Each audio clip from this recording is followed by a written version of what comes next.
Məhərrəm matəm ayıdır. İmam Hüseynə məhəbbəti bu ayda qara paltara bürünməklə, əza libası geyinməklə bildirirsin. Qara bayraqlar asmaqla, qara parçalar vurmaqla.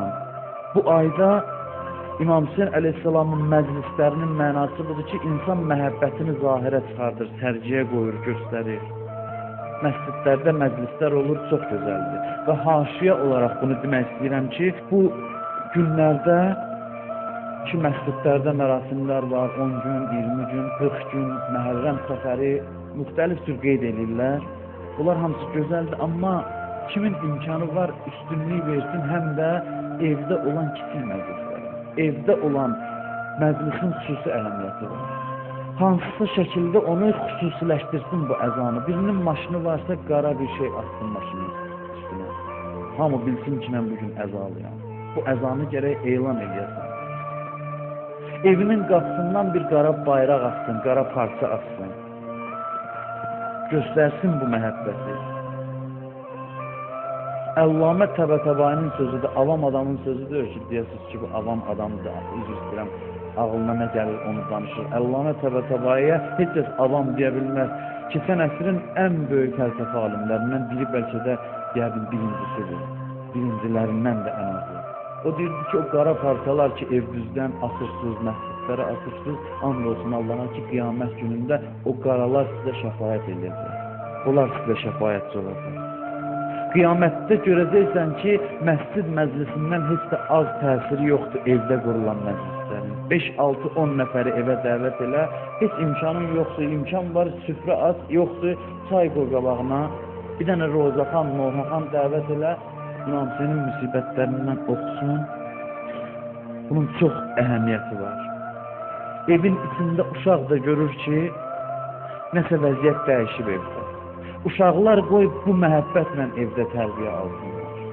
Məhərrəm gələndə hiss eləsinlər ki, nəsə dəyişib. Yəni, başa düşsünlər ki, bu ailəmin dərdidir, mənim şəxsi dərdimdir, təkcə ümumi dərd deyil. Bu, hər bir adam onu şəxsi dərdi kimi qəbul eləsin. Fərdi dərdi kimi qəbul eləsin. Mən eşitmişəm, keçmişdə Şam-ı Qəribanda evlərdə işığı söndürərlərmiş, şam yandırarlarmış. Uşaq gözünü açandan bu ruhiyyədə böyüsə, vallah gələcək nəsil heç zaman əldən çıxmaz. Necə ki, indiki nəsil bəzən görürsən, azğınlığa tərəf meyllənir. Hüseynin məhəbbəti sığortalayır insanın imanını.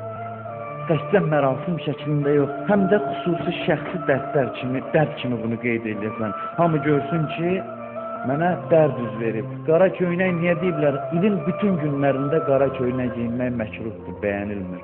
Yeganə aydır ki, təkid ediblər ki, qara geyinin. Niyə? Çünki göstərəsən ki, mən şəxsən dərd içindəyəm. Məscid məsələsidir, moizə məsələsidir. Mən şəxsən mənə müsibət üz verib, mənim halım dəyişib bu ayda. Ayətullah Haqşinaz var idi, o deyirdi ki, həmişə tapşırardı, bir gündə bəzən neçə dənə məclis oldu, heç zaman yox deməzdi.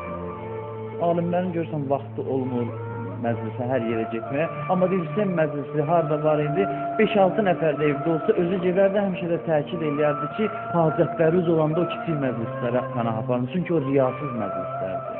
Hayküyün içində bəzən görürsən ki, insan özünü itirir. Amma sadə məclisdə insan hiss eləsə ki, Əhl-i Beytin nəzəri buradadır, o çox mühümdür. Mən bunu keçən ildə danışmışam. İmam Sadiq əleyhissalamın tələbələrindən biri deyir, mən dərsə gəlmədim bir neçə gün. 5-6 gün dərsə gəlmədim, sonra dərsə gəldim. İmam Sadiq əleyhissalam soruşdu ki, filan kəs haradaydın dərsə gəlmədim? Mən cavab verdim ki, ağa, mən evdə sizin cəddiniz İmam Hüseyn əleyhissalama məclis təşkil eləmişdim. Bir mərsiyə, xan mərsiyə oxuyan dəvət eləmişdim, 5-6 nəfər də sizi sevənlərdən, 10-15 nəfər, bilməm neçə nəfər çağırmışdım. O məddah oxuyurdu şeirlərdən, Əhl-i Beytin, İmam Hüseynin müsibətindən, biz də ağlayırdıq. İmam Sadiq əleyhissalam buyurdu ki, mən bilirəm, xəbərim var, özüm səndən soruşdum ki, dilindən eşidən, mən özüm də gəlmişdim o məclisə, orada iştirak elədim. Dedi, hə, mən bir nəfəri gördüm, amma elə bil üzü bağlamışdı, sizə oxşatdım. Bilmədim dəqiq sizsiz. Dedi, yox, mən elə özüm idim gəlmişdim. Dedi, ağa bəs üzr istəyirəm sizdən, niyə məclisin yuxarı başına keçmədiniz? Bu məclisin getdiniz lap kəndarında ayaq tərəfdə oturdu. Onda İmam Sadiq cavab verir ki, sən məclisin ancaq zahirini görürsən. Amma mənim gözümün önündən pərdələr çəkilib, mən məclisin həqiqətini görürəm. Məclisə ayaq qoyanda gördüm, anam Zəhra məclisdədir. Anam Zəhranın ehtiramına məclisin ayaq hissəsində oturdum. Başına keçməyə anam Fatimə Zəhranın ehtiramına cürət eləmədim. Bir alim deyirdi ki, Əhl-i Beyt ayrı seçkilik salmaz. İmam Zaman nəzər eləyəndə nə qədər ki məclis var, fərqi yoxdur neçə nəfərlidir, hamısına nəzər eləyər. Bütün məclislərə. Bunu da mən keçən illərdə danışmışam. Bir alim deyir, minbərdən gəlirəm, Məhərrəmin bu 10 gününün içində ki, alimlər adətən məşğul olur. Mən məsciddə deyib, böyük bir məclisdən qayıdıram, çox yorğunam, mövzə eləmişəm, danışmışam, roza oxumuşam. Qayıdıram, gördüm ki, bir neçə cavan uşaq da demərəm, həddi buluğa çatmamış uşaq. Çox balaca, kiçik uşaqlardır. Mənə tərəf gəldilər, dedilər ki, ağa, xahişimiz var. Dedim, nədir? Dedi ki, biz bir çadır qurmuşuq, xeymə qurmuşuq İmam Hüseyin adına. Ehsan düzəltmişik, çay ehsanı. Amma kimə deyirik, gəlsin bizim məclisdə söhbət eləsin, roza oxusun, heç kəs qəbul eləmir. Görürlər, biz az yaşlı uşağıq, əhəmiyyət vermirlər. Xahiş edirik, nə olar, sən gələsən, bir neçə cümlə danışasan, biz də qulaq asaq. Mən çox yorğun idim, amma qəbul elədim. Oturdum, söhbət elədim, çox da gördüm, qəribə halı var məclisin. Ondan sonra deyim, mən məclis qutardıblar, çay gətirdilər. Çay gətirəndə mən baxdım, çayın stəkanına gördüm ki, elə bir təmiz yumuyublar bunu, uşaqdılar. Gördüm, çişlidir, içməyə ürəyim gəlmədi o çaydan. Ürəyim istəmədi. Ehsan istifadə eləmədim, getdim. Bir həmin gecə yatdım, yuxuda xanım Fatimə Zəhranı gördüm. Həzrət-i Zəhra mənə dedi ki, sənə təşəkkür edirəm ki, mənim oğlum Hüseynin məclisində iştirak elədim. Amma bir gileyim var səndən. Gileyim də budur ki, niyə mən sənə çay verdim, sən içmədin? Niyə mən sənə çay verdim deyəndə mən başa düşdüm ki, bu məclisin əsl sahibi xanım Fatimə Zəhra. Harada olursa olsun, bu məclislərin sahibi xanım Fatimə Zəhra özüdür. Bu ayda gərək zahir eləyəsən, məhəbbəti zahir eləyəsən bu məclislər şəklində. Necə Ramazan ayında bayram namazı təzahür eləyir bizim vəhdətimizi, bizim cəm şəkildə gedib ibadət eləyirik. Bu ayında Fitr günü onun Aşura günüdür. Aşurada təzahür eləyirsən, əzəmətli şəkildə göstərirsən İmam Hüseynə bağlı. Məhərrəmin həzlə də fərqi var. Həzlə Məhərrəmin fərqində bircə bu kifayətdir ki, bunu deyək ki, İmam Hüseyin əleyhissalam həccini yarımçıq qoydu, getdi Kərbəlaya. O ilə bildirdi ki, mənim bu mübarizəm həzdən çox mühümdür. Həz nə qədər əzəmətlidir. Həc o qədər əzəmətlidir ki, Allah Quranda dəvət eləyir. Buyurur ki, ömürdə bircə dəfə həc vacibdir. Həcci ömürdə bircə dəfə düz yerinə yetirsən, ölənə qədər bəsindir.